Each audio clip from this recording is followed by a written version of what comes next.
En realidad, la situación en Formosa, en realidad comenzaron a haber un poco más de niños pediátricos, o sea, de pacientes pediátricos positivos, ahora en este último tiempo, al aumentar la cantidad de casos. Uh-huh. Nosotros, por suerte, hasta el momento no hemos tenido casos graves, más que catarritos de vía aérea superiores, pacientes asintomáticos que han cursado su internación por ser positivos, o que el motivo de internación fue otro y que, bueno, en el test que uno realiza cuando el paciente se interna da positivo porque, bueno, generalmente fue contacto de algún adulto que padeció la enfermedad. Así que acá en Formosa no estamos teniendo casos graves en pediatría. En pediatría. Pero sí están reportados en provincias, en ciudades como el AMBA, donde hay una gran cantidad de casos.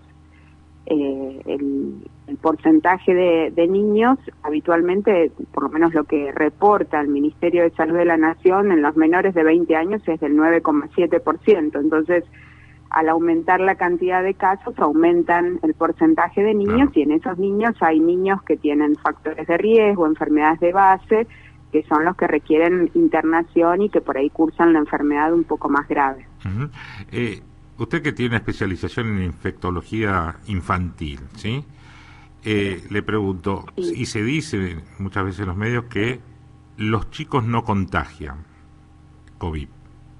¿Es así? En realidad, claro, en realidad lo que se sabe por estudios que se han hecho en otros países, en Canadá, en Gran Bretaña, lo que se sabe es que los niños tienen bajas cargas virales.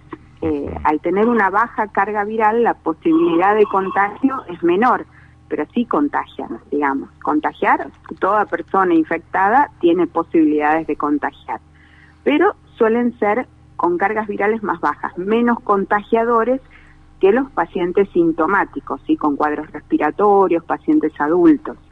Eso es por ahí lo que se genera la confusión, pero sí contagian, por supuesto, son menos contagiadores. Por ejemplo, en otros virus respiratorios, como el virus sincicial respiratorio, que es muy común en los chicos, que les provocan los cuadros respiratorios más frecuentes, o el virus influenza, ahí sí, ellos son muy contagiadores, ellos son los principales contagiadores de estas virosis. Pero en el caso del COVID, se pudo estudiar que los niños son poco contagiadores y tienen bajas cargas virales, porque aparte el mayor porcentaje son asintomáticos, uh-huh, o tienen síntomas muy leves, entonces eso lleva a que contagien menos. Atendiendo a eso que usted me dice, y nos está por ahí escuchando madres que tienen chicos chiquitos, y el síntoma del coronavirus en un chico, ¿sí? Puedes confundir a un padre y creer que por ahí tiene una gripe, un resfrío fuerte. ¿Cómo puede diferenciar ese padre qué es lo que le está pasando al chico y no incurrir, como lamentablemente sucede, la automedicación? Dice, bueno, dale un tecito, dale 2 aspirinetas, dale tal otra cosa, viene la abuela, le dice, no es nada grave, y en realidad por ahí lo que está teniendo el chico es coronavirus. No, desde la vista de un padre es imposible poder diferenciar que ese virus es un coronavirus o un virus respiratorio común de la infancia. Ajá. Necesita consultar, se necesita hacer un hisopado. Hoy en día el caso sospechoso, la definición de caso sospechoso en un niño y en un adulto es igual, ¿sí? Dolor de garganta, dolor de cabeza, fiebre o febrícula, 37,5 ya se considera, algún cuadro de diarrea, vómitos, ¿sí? Claro, con dos o más de esos síntomas ya debería consultar para hacerse el test. Uh-huh. Pero a simple vista y por los padres, no, yo tuve 5 hijos y es un resfrío y lo automedica. No, es imposible diferenciarlo a simple vista, es necesario hacer un test para poder establecerlo. Y sobre todo si ese niño estuvo en contacto con alguien positivo. Claro. Sin hablar. En ese caso es contacto estrecho y hay que consultar telefónicamente en lo posible, sino al médico de ¿Y a los chicos también se le hace un hisopado como a los adultos?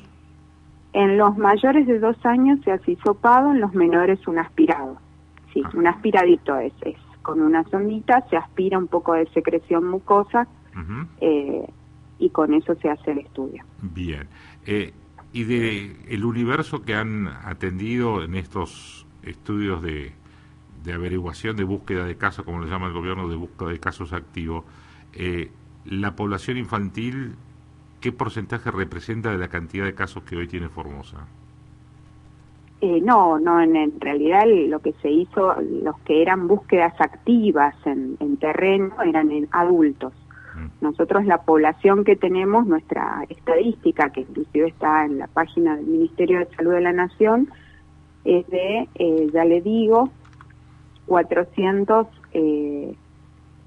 a ver acá lo tengo, 480 casos por 100.000 habitantes en niños. Pero ya le digo, son todos pacientes con síntomas leves o asintomáticos. Así que 489 por 100.000 habitantes menores de 20 años. Esa es la estadística. Claro, cuando hablamos de chicos estamos hablando hasta qué edad entonces, 20 años. No, no tengo diferenciado los porcentajes, pero sí son menores de 20 años. Esto es de 0 a 20 años. Alicia, ¿querés alguna consulta? La población pediátrica son menores de 18 años. Ahí está. Sí. Alicia. Bueno, sí, buen día, doctora, la estoy escuchando. Bueno, en el caso de detectar casos positivos en niños de 2 años, hablemos de 2 años en adelante, ¿sí? En la afectación de su pulmón, ¿de qué porcentaje sería o cómo sería, teniendo en cuenta que adultos mayores que empezaron con síntomas a COVID, de repente su pulmón se ve afectado casi hasta un 70%, necesitando un respirador o algo así, o una asistencia mecánica respiratoria? En el caso de los niños de 2 años en adelante, ¿cómo se da la afectación del pulmón? De 2 años en adelante. Sí, es muy bajo. En general, mira, se habla de un 0,2% de pacientes que ingresan a terapia intensiva en los menores de 20 años, ¿sí? Hablando de 2 años en adelante. Es muy baja, ¿sí? Porque habitualmente no entran a terapia intensiva, y los que entran a terapia intensiva son porque tienen las enfermedades de base más frecuentes que pueden llevarlo a terapia intensiva son las enfermedades neurológicas previas con diferentes grados secuelares, las enfermedades cardíacas, las inmunosupresiones, los problemas respiratorios crónicos, por ejemplo, los pacientes que tienen asma moderado y grave, pacientes que tienen diferentes displasias broncopulmonares, porque bueno, ya sea que hayan nacido prematuros y hayan estado en terapia neonatal por un buen tiempo, digamos. La mayoría de los chicos que tienen cuadros graves son porque tienen una enfermedad de base. Y hay un cuadro, una patología específica que tienen los chicos por COVID que es posterior a padecer la enfermedad. Quizás padecen una enfermedad prácticamente asintomática y unas 2 semanas posteriores comienzan con un cuadro inflamatorio. Eso se llama un síndrome inflamatorio post-COVID, ¿sí? Que es una vasculitis, ya está relacionado con un proceso autoinmune. ¿Qué parte, también se ha dado. ¿Qué parte del cuerpo se le inflama? Hay diferentes sectores, a nivel intestinal, a nivel cardíaco, en la piel. Pueden tener algún cuadro renal también, problemas renales. Pero es posterior a la enfermedad. Eso es posterior, claro, eso es posterior. Se da generalmente de 10 a 15 días posteriores a haber padecido la enfermedad. Inclusive el diagnóstico se realiza en forma diferente. Eso lo padecen generalmente los niños, los menores de 18 años, adolescentes y niños. Mire, doctora, teniendo en cuenta que hay un plan de vacunación, aún con una escasez de dosis de vacuna evidente por la alta demanda que tiene la sociedad argentina y el déficit de provisión que hay, ¿es recomendable que en algún momento los menores de 18 años entren en vacunación? Vemos que en Estados Unidos se lo está haciendo hasta 16 años, en Inglaterra también. En el caso de Argentina y en particular en Formosa, ¿está previsto, si llegan las dosis necesarias, obviamente, en realidad, vacunar a los chicos? En realidad primero necesitamos vacunas que puedan servir para los niños. porque no hay todavía. Hasta ahora no tenemos, claro, nuestras vacunas, las que tenemos en la Argentina de uso, solo están autorizadas para mayores de 18 años.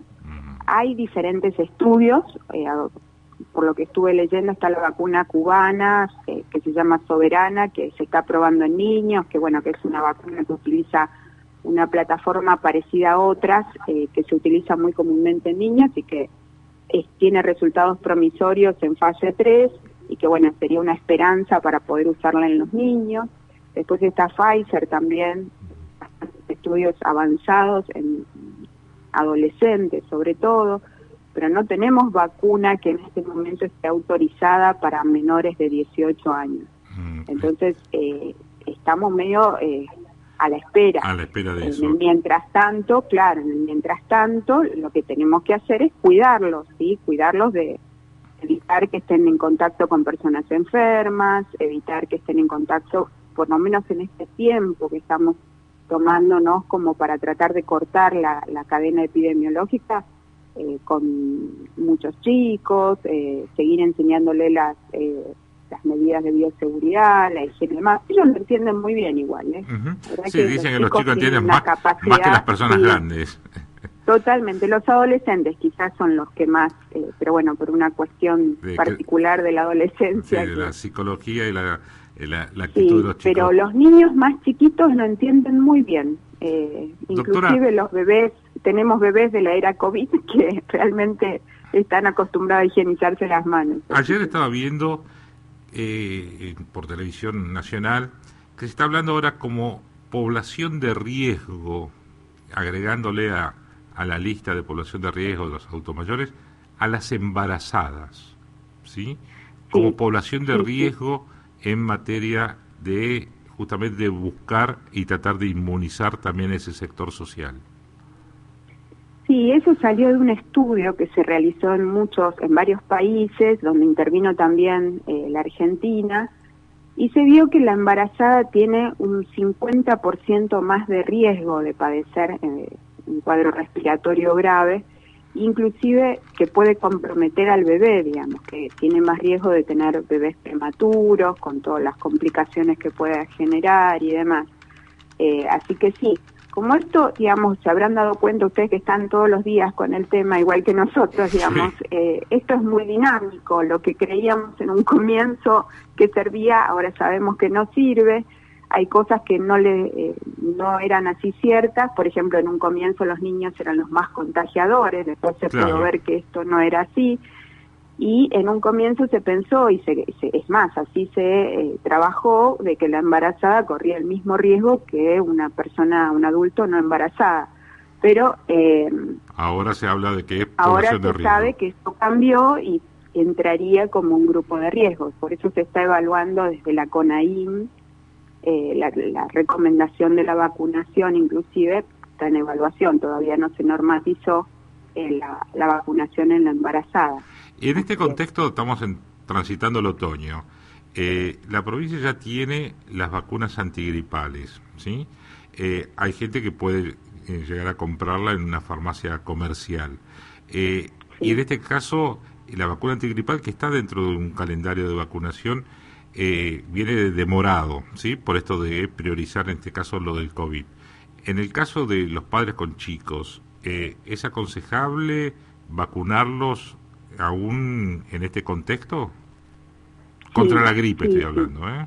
Sí, la gripe y todas las enfermedades o todas las vacunas que están incluidas en un calendario nacional, porque bueno, uno de los efectos colaterales de toda esta cuarentena prolongada, pandemia y demás, fue que no solo en la Argentina, en el mundo han bajado las coberturas de vacunación con las vacunas de calendario.